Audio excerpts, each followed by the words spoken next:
Bonjour mesdames, bonjour messieurs. Donc voilà notre émission des hommes et des plantes qui commence aujourd'hui samedi.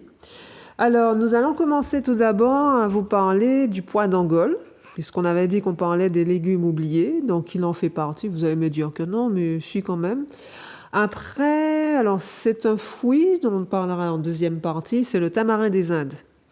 Alors je sais que nombre d'entre vous se souviennent un peu, ça leur rappelle un peu des souvenirs de jeunesse. Et c'est vrai que le tamarin des Indes est un fruit, je trouve qu'on montre de moins en moins dans les jardins, et c'est bien dommage parce que il est pas mal, il est goûteux, voilà. Donc on expliquera tout ça tout à l'heure, mais d'abord on va parler donc du pois d'Angole. Pourquoi le pois d'Angole? Alors le pois d'Angole, c'est vrai que nous en Martinique, on l'utilise le plus souvent, surtout en période de Noël, alors que c'est un légume qui serait très intéressant à consommer, surtout à consommer à chaque moment, à chaque période, plusieurs périodes de l'année, enfin, c'est-à-dire au moins une fois par mois, même peut-être une fois par semaine. Et je vais vous expliquer donc pourquoi. Déjà, il est de la famille des Fabacées. Son nom latin, c'est Cajanus cajan. Dans certains endroits, donc, alors, le nom, pois d'Angole ou pois dans Congo, pois cajan, pois de bois, ambrevade, et qu'il y a encore que je n'ai pas oublié, oui, voilà, je crois que c'est tout, au fait. Voilà, donc c'est un arbuste qui fait jusqu'à 3 mètres de haut, qui, je trouve, au fur et à mesure, disparaît de nos jardins. Alors, il est le plus souvent utilisé, bien sûr, par les agriculteurs, tout simplement parce que c'est un arbre qui, au fait, qu'on utilise pour fertiliser les sols. Il apporte beaucoup d'azote. C'est pour ça que vous voyez dans certains endroits qui ont l'air d'être en friche et tout, un ou deux pieds de pois d'Angole. Mais c'est vrai qu'il était aussi utilisé comme coupe-vent dans les jardins. Alors maintenant, on a utilisé autre chose, mais c'est vrai que bon, ben voilà, il pourrait être utilisé de cette manière. Il apporte donc plus je dirais, de vitamines, entre guillemets, à la terre. Et en même temps, il peut, par exemple, servir de haie. Et en même temps, on va regarder donc ensemble que beaucoup de choses dans le pois d'Angole, pas seulement les gousses, le pois, mais les feuilles, les branches, les jeunes pousses peuvent vous apporter beaucoup de choses. C'est vrai que c'est une plante qui a énormément de vertus. Donc déjà en premier lieu, déjà en externe, vous allez voir que c'est une plante parce qu'elle fleurit toute l'année, hein, surtout au mois d'octobre et au mois de novembre. C'est une plante qui, à ce moment-là, toutes les parties de la plante déjà sont diurétiques. Les feuilles, plus particulièrement, par exemple, vous pouvez les macérer dans l'eau pour faire des cataplasmes sur la peau. Parce qu'effectivement, c'est bon pour les brûlures. Alors, les brûlures superficielles et les dermatoses. Alors, vraiment, tous les problèmes, je dirais, cutanés, hein, par exemple, mais aussi, c'est assez important, par exemple, les brûlures de mancenillier. C'est quelque chose qu'on a effectivement au bord de mer. Voilà, vous macérez les feuilles. Alors, vous prenez une bonne poignée de feuilles que vous allez macérer dans 1 litre d'eau, que vous allez laisser macérer 24 heures. Je dirais même que vous auriez pu chauffer un petit peu. Après, vous laissez macérer toute une nuit. Et après, vous mettez effectivement directement sur la peau. Ce cataplasme que vous pouvez faire, alors vous pouvez le faire, moi je vous conseillerais de le macérer. Alors, une fois macéré la plante, ce que vous pouvez faire par exemple, c'est rajouter de l'argile verte.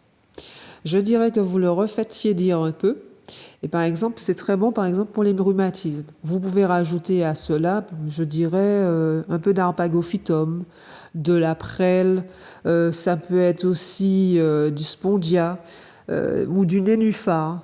Je sais que ça vous paraît bizarre, je sais que le nénuphar, c'est vrai qu'on dit qu'il est bon plutôt pour le stress, les anxiétés et les angoisses, mais c'est vrai qu'il est pas mal aussi pour les rhumatismes. et aussi pour les dermatoses. Donc c'est vrai pour les problèmes de peau.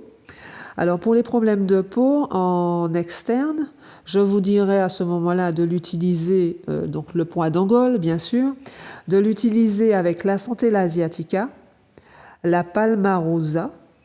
Donc c'est pour ça que je préférerais le faire, vous faites bouillir un peu. Après vous laissez macérer toute une nuit. Alors, ou vous le passez directement sur la peau, mais bon, c'est un petit peu difficile, hein. À ce moment-là, vous pouvez, par exemple, alors, comme c'est dit, alors, ou bien la macération des feuilles directement sur la peau, ou vous pouvez rajouter un petit peu d'argile verte avec un peu d'huile d'olive, je dirais. Voilà, quoi. Après, c'est une plante pour fortifier le cheveu. Alors toujours avec cette même macération, il est utilisé pour fortifier le cheveu, mais aussi on vous dit avec les bourgeons, les feuilles, vous mettez ça dans du rhum et c'est pas mal pour les pellicules, pour les eczémas aussi, hein, puisque bon, on a des fois des démangeaisons dans la tête, on fait un petit peu d'eczéma dans le cuir chevelu.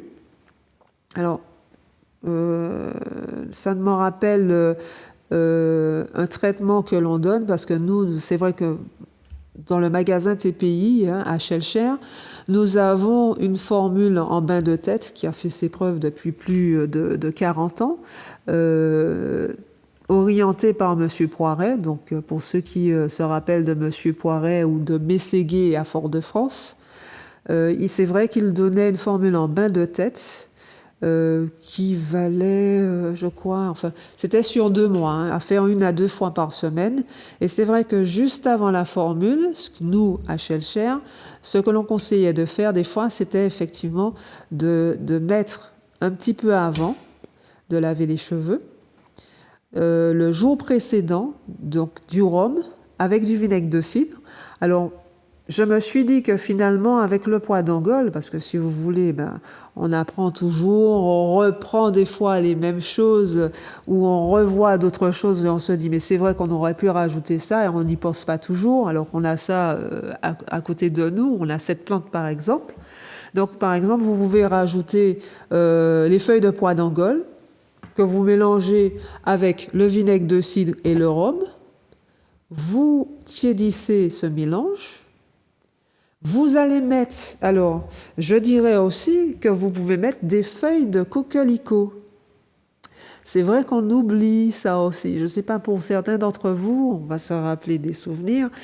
On prenait les feuilles de coquelicot, qu'on frottait dans l'eau. Vous avez remarqué à ce moment-là qu'il y avait même, ça faisait un petit peu de bulles, ça faisait un peu comme le savon, puisque ça contient de la sapomine.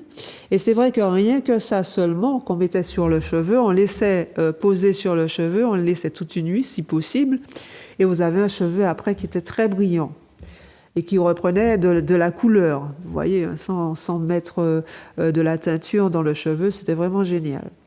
Donc c'est vrai que c'est en complément des poids d'Angole, alors ou avec du rhum ou sans rhum.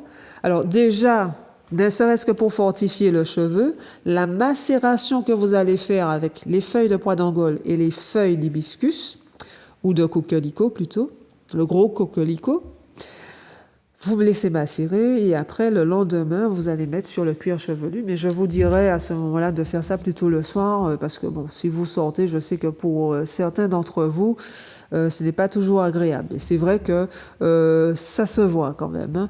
Et puis ça peut, selon ce que vous portez aussi, hein, avec la chaleur que nous avons en ce moment.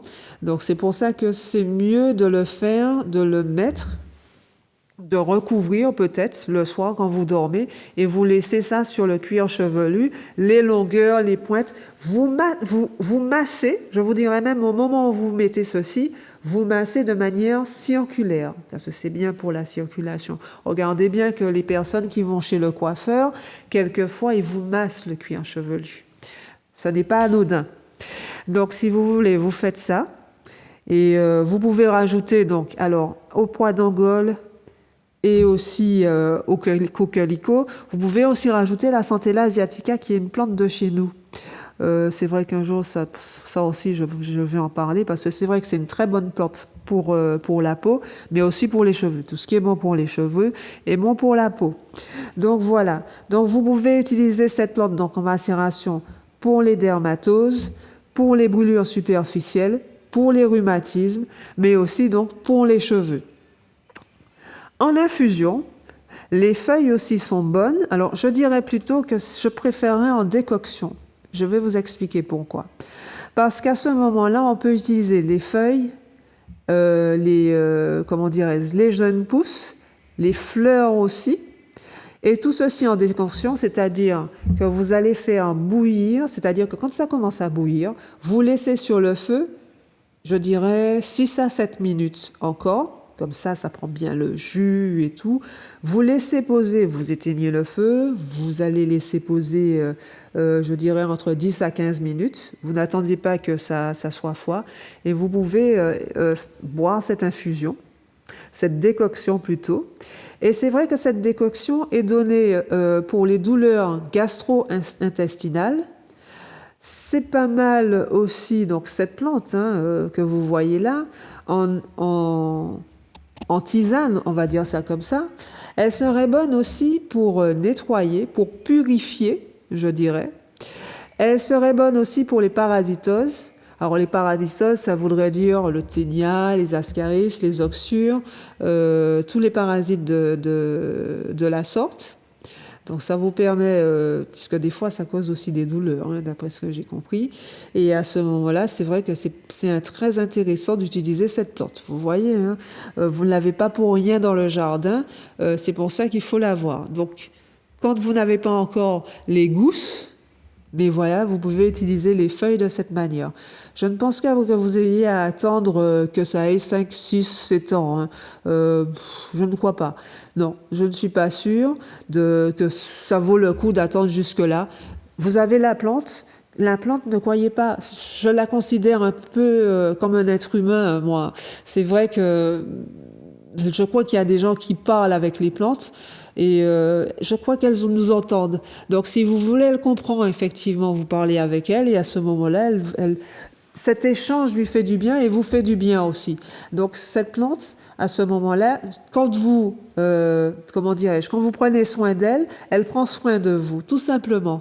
Et à ce moment, vous pouvez utiliser ses feuilles. Dès que vous voyez qu'elle est assez forte, surtout, vous attendez quand même qu'elle soit bien, qu'elle se soit bien épanouie, là où vous allez la mettre. Et au fait, vous avez vu, elle n'a pas besoin... elle est pas très, c'est pas une plante qui est très exigeante. Si d'ailleurs les gens que vous voyez qui la mettent sur un terrain, ils ne l'arrosent pas tout le temps, c'est vous dire à quel point elle est bien où elle se trouve. N'oublions pas qu'elle est originaire des Indes, mais elle a été aussi, vu les nombreux noms qu'elle a eus, pois d'Angola et pois Congo, ça veut dire qu'elle a été aussi, vous la retrouvez en Afrique. Et en Afrique, il fait quand même un peu plus chaud qu'ici. Il y a un peu moins d'eau. Enfin, ça dépend des endroits, vous allez me dire. Mais voilà. Donc, du coup, c'est une plante qui permet de... C'est un antiseptique. C'est un antitoxique. C'est quand je vois, il y a des gens qui me disent, oui, vous savez, j'ai beaucoup... ils ont un petit peu... mangé, je dirais pas n'importe comment, mais ils ont mangé très gras, ils ont mangé d'une certaine façon. Vous pouvez la prendre avec effectivement d'autres plantes selon les problèmes que vous avez.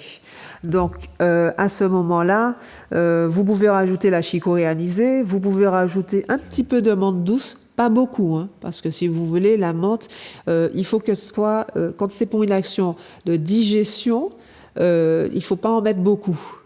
Plus vous mettez de la menthe, surtout vous allez me dire la menthe poivrée, mais là c'est la menthe douce, plus ça devient excitant. Alors vous faites attention aux doses.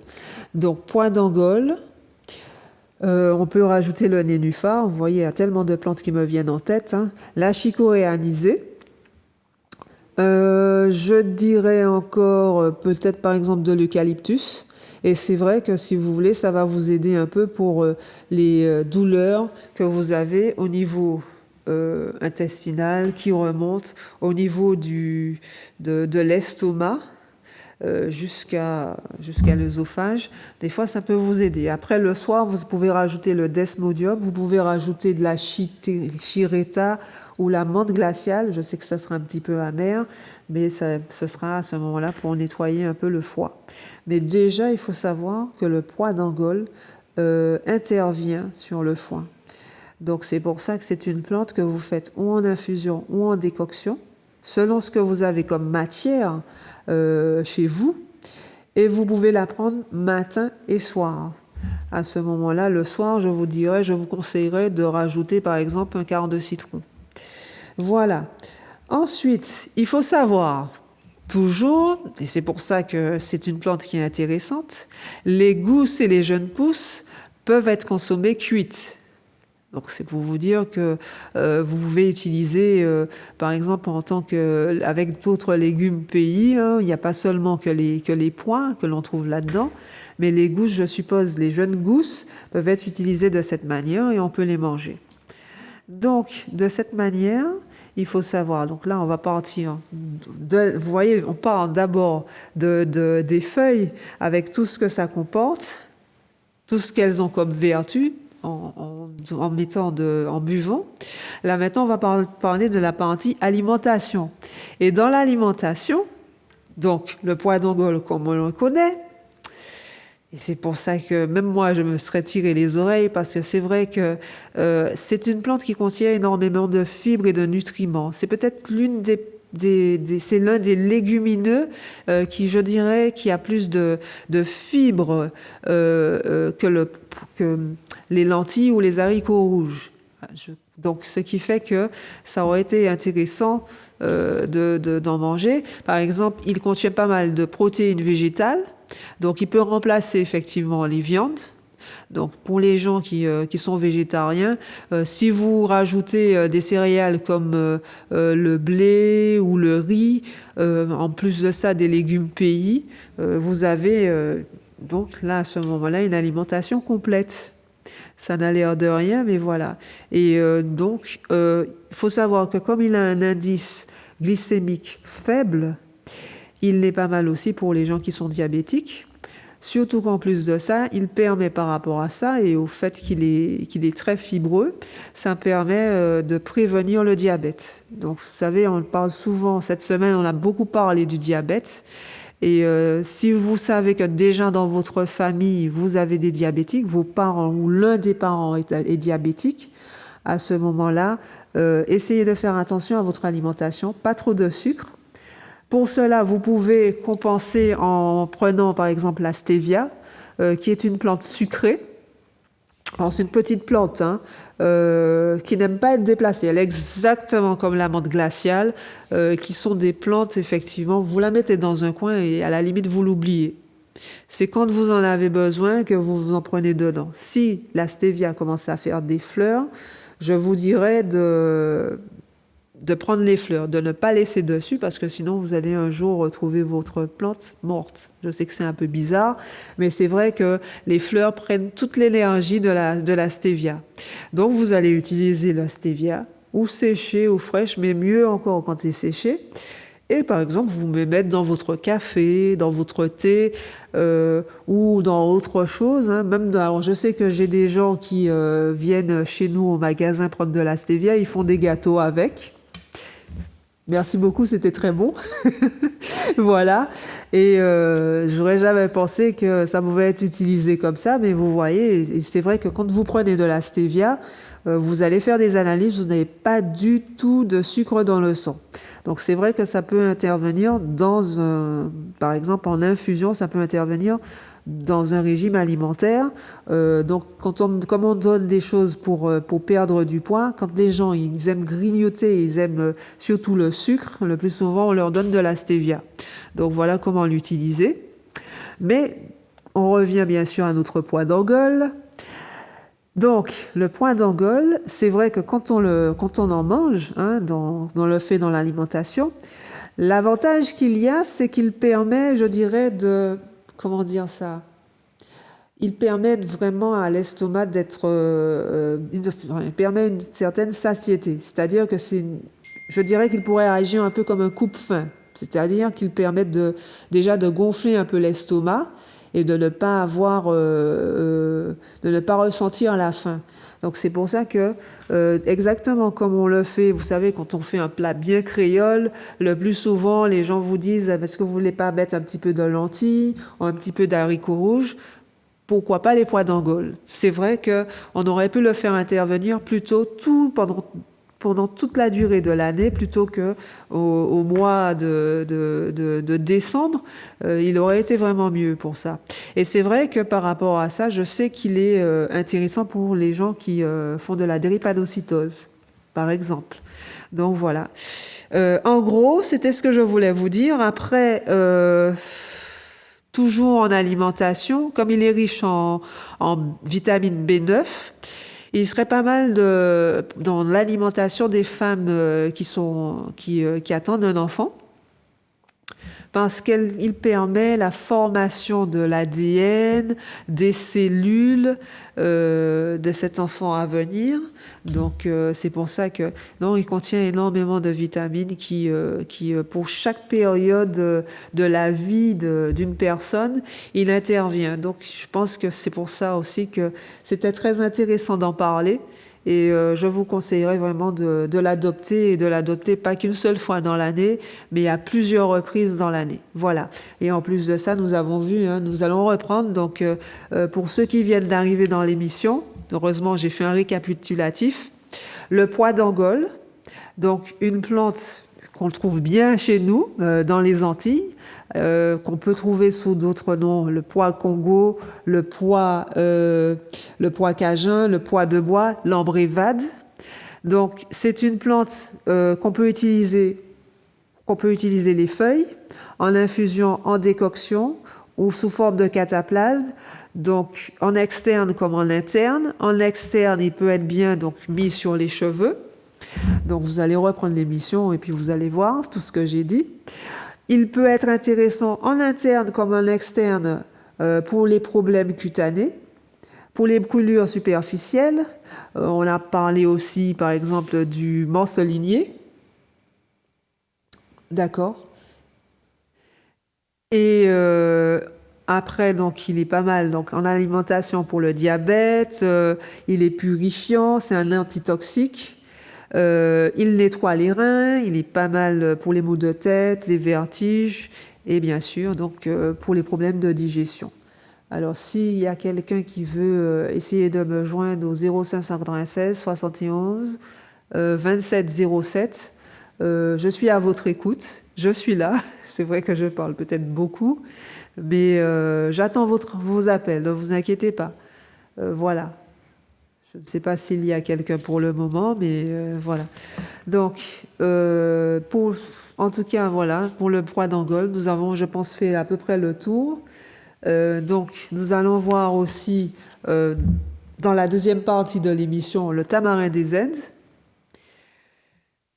C'est vrai que je veux plus parler des légumes que des fruits, mais c'est vrai que le tamarin des Indes, c'est vrai que je trouve qu'on n'en trouve plus exactement. Et pourtant, c'est un fruit qui apporte beaucoup. Déjà au goût, alors il faut attendre effectivement qu'il mûrisse pour en connaître un peu la saveur. Et c'est vrai qu'il a une saveur un peu de la compote de pommes. Ça a ce goût-là. Alors, je me souviens surtout parce que même j'essaie d'en trouver, hein, parce que c'est vrai qu'avant, là où j'habitais, j'en avais, et maintenant, là où je suis, j'en ai plus. Et c'est vrai que je regarde que dans les jardins, de plus en plus, il se raréfie. Ce qui est dommage, parce qu'il apporte beaucoup. Alors d'accord, il est originaire de Madagascar. Son nom scientifique, alors je l'ai noté parce que c'est un peu compliqué, Vangia madagascariensis. Donc oui, vraiment c'est de Madagascar. La fructification se fait de mars à juin. Donc comme vous voyez sur la photo, hein, voilà, donc on le montre vert. Et donc on peut le cueillir déjà et après vous le laissez mûrir. Et c'est vrai que non, il a excellent goût. Hein. Je trouvais même qu'il avait un petit goût légèrement à la fin, un petit peu comme s'il y avait légèrement alcoolisé. Je crois que c'est d'ailleurs pour ça que beaucoup de personnes l'aimaient. Et pourtant, non, il contient énormément de vitamines. La vitamine A, B6, C, calcium, fer, magnésium, sodium, potassium, B1, B2, B11 et bien sûr le calcium. Alors, c'est vrai, comme on a montré les graines, donc on peut le faire des boutures, on peut le faire aussi en semis. C'est une plante qui lutte, qui n'est pas mal pour les problèmes d'articulation. Et aussi, il est pas mal, je dirais, pour les troubles digestifs. Donc c'est vrai que on a parlé tout à l'heure du poids d'Angole. Hein. Nous avons vu que c'est vrai que pour les gens qui ont des douleurs gastro-intestinaux et aussi... Ah, je crois que j'ai quelqu'un. Allô? Allô? Allô, oui. Oui, bonjour. Bonjour. Ouais, j'ai entendu parler d'une plante Aspigec ou Aspigec. C'est bon pour le diabète, je sais pas. Une plante qui s'appelle comment? Aspigec. Je suis bien sur Télézouk. Oui, Zouk TV. Zouk TV. J'ai entendu la dame, elle est en train de parler là. Elle a parlé d'une plante Aspigec ou Aspigec, vous me le nom. Alors là, la seule plante dans laquelle j'ai parlé, moi, c'est du poids d'Angole. J'ai entendu ça aussi, mais avant, c'est pour le diabète. Oui, ben, le poids d'Angole est bon pour le diabète. Et il n'y a pas d'autre? Aspigec, quoi. Ça me dit rien, par contre. Qu'est-ce que vous... Alors, mon Dieu, il y a tellement de plantes qui sont bonnes pour le diabète. Vous voulez que je vous cite un peu? Oui, je vous entends. D'accord. Le gestram, le sureau, le caloupilé, le bois canon, le spondia, la centella asiatica, l'herbe rêveuse. Vous voulez que j'en vous en donne d'autres? Il y en a tellement qui sont bons. Même l'olivier pays est bon aussi pour le diabète. Donc vous avez pas mal de plantes. Vous avez aussi comment on appelle ça, le bois de Cayenne. C'est un peu amer, mais c'est pas mal aussi pour le diabète. Ah, d'accord. Voilà. Okay. Donc ne croyez pas, la Martinique, elle est pleine de ressources. Donc selon le diabète que vous savez. Vous faites un diabète de type 2? Non, c'est pas pour moi. Ah. C'est pour ma femme. D'accord. Elle prend des médicaments, je suppose. Oui. D'accord. Elle doit continuer à les prendre. Mais sur les côtés, est-ce que là... Tiens, je parlais de la stevia tout à l'heure. Est-ce qu'elle a toujours des envies de sucre? Non, pas tellement, pas tout le temps. Pas tout le temps. Aïe. Alors dites-lui à ce moment-là, pour compenser ses envies de sucre, de prendre de la stevia. C'est une plante sucrée. Où est-ce que je vais trouver ça?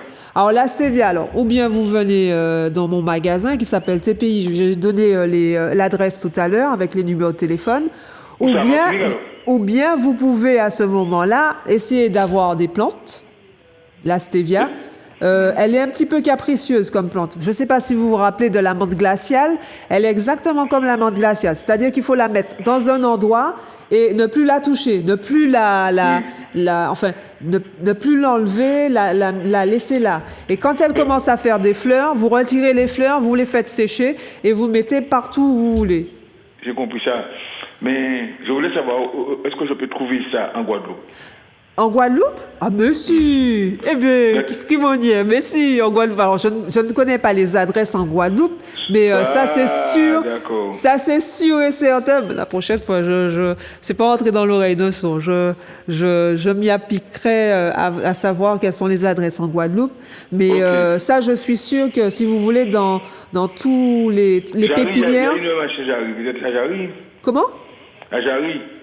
Il y a un magasin à Jarry qui vend des trucs comme ça. Oui, mais je pense qu'ils doivent avoir ça, obligatoirement, parce qu'on a à peu près les... Vous m'avez dit non, stevia, S-T-E-V-I-A. C'est comme ça se prononce, stevia. On peut trouver, alors, dans les supermarchés, des fois, ils vendent de la stevia, mais si elle est de couleur blanche, évitez. Il faut qu'elle soit de couleur verte. Parce que des fois, ils mélangent la stevia avec de l'aspartame ou autre chose. Alors que la stevia, chez les herboristes, vous allez la trouver verte parce que c'est la plante.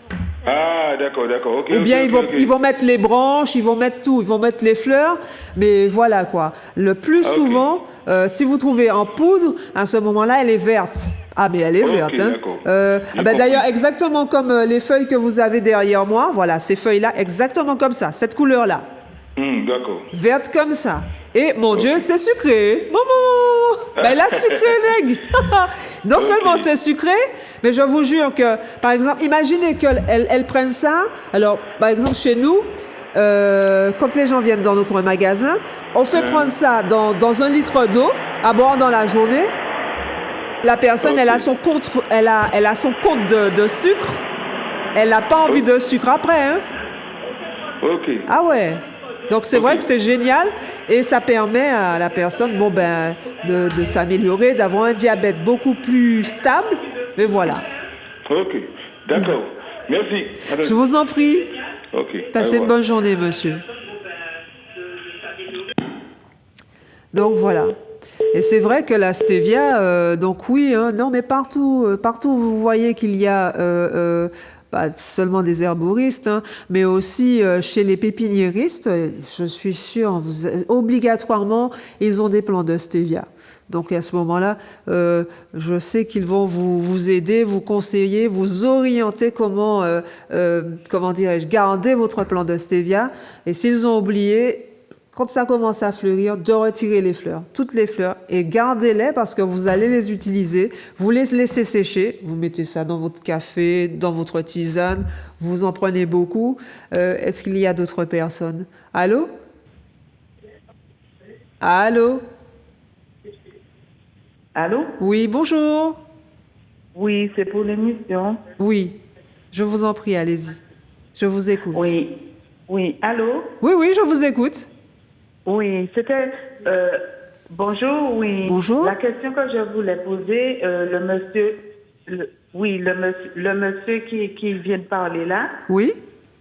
Le, le, le monsieur qui vient de parler là, Oui? il a posé la question à ma place. C'était sur le stevia. Je voulais vous demander, est-ce que vous n'avez pas une photo de la plante? Alors, ce sera difficile pour moi là, de vous donner la photo. Si vous voulez à la prochaine émission, sans problème, je vais marquer. Si vous voulez, je peux avoir des photos de la stevia pour vous. Oui, Si vous voulez. juste pour voir. Alors, je pense Et que... le magasin en Martinique, c'est où? Ça se situe où? Alors, je sais qu'à Gamevin, on peut trouver, hein, pas tout le temps, mais des fois, ça peut arriver qu'on peut avoir des plants de stevia. Oui, À Gamevin. En fait, dans toutes les pépinières, hein, moi, j'ai beaucoup de copines qui sont pépiniéristes. Vous allez chez elles.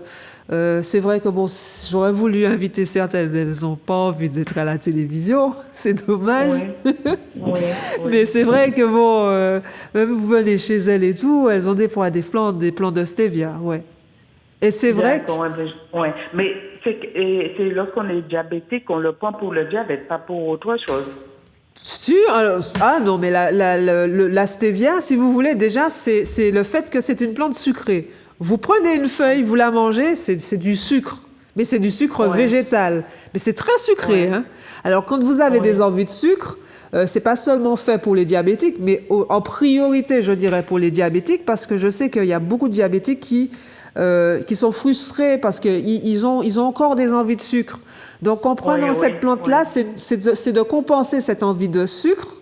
Bon, on peut rajouter par exemple du nopal avec ceci, donc ça permet à la personne, parce que des fois quand on a envie de sucre, on en met plein hein, dans la bouche. Donc le nopal par exemple permet comment dirais-je, de gonfler l'estomac et de pas manger autant.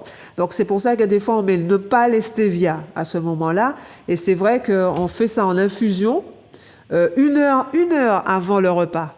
Et je peux vous dire une chose, donc vous mangez normalement, tout simplement. Mais si vous voulez, donc comme il y a des gens qui ont besoin de perdre du poids, et c'est pas obligatoirement des gens qui sont diabétiques, mais qui savent que le fait qu'ils ont pris du poids sont dus au fait qu'ils mangent beaucoup de sucre, beaucoup sucré. Les boissons gazeuses, ça peut être du jus aussi qui peut être sucré, ça peut être des gâteaux, ça peut être toutes sortes de choses. Mais en tout cas, ça contient beaucoup de sucre. en prenant la stevia, ça vous permet, et en buvant, même en faisant une sorte d'infusion de stevia, et en buvant ça toute la journée, vous avez pris votre quota de sucre, c'est diurétique, et en même temps, ça compense cette envie de sucre. Ce qui fait que voilà, vous êtes bien. Ouais. Juste savoir, je ne suis pas diabétique, mais comme j'écoute l'émission et oui, puis, en prévention.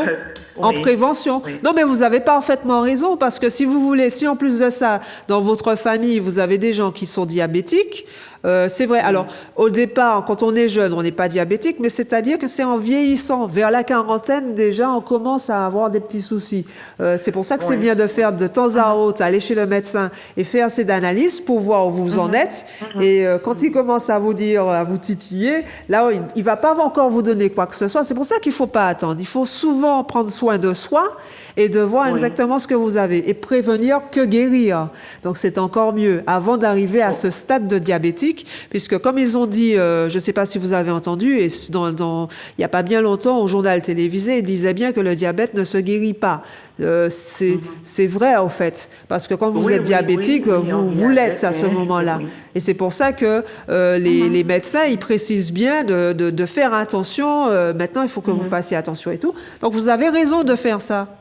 Donc, vous prévenez. Oui, mais ça n'a aucune... Non, dans ma famille, non, mes parents n'étaient pas diabétiques. D'accord. Je n'ai pas de proches diabétiques. D'accord. Mais c'est que, comme j'ai entendu parler de la stevia, Oui, non, c'est bon à savoir aussi.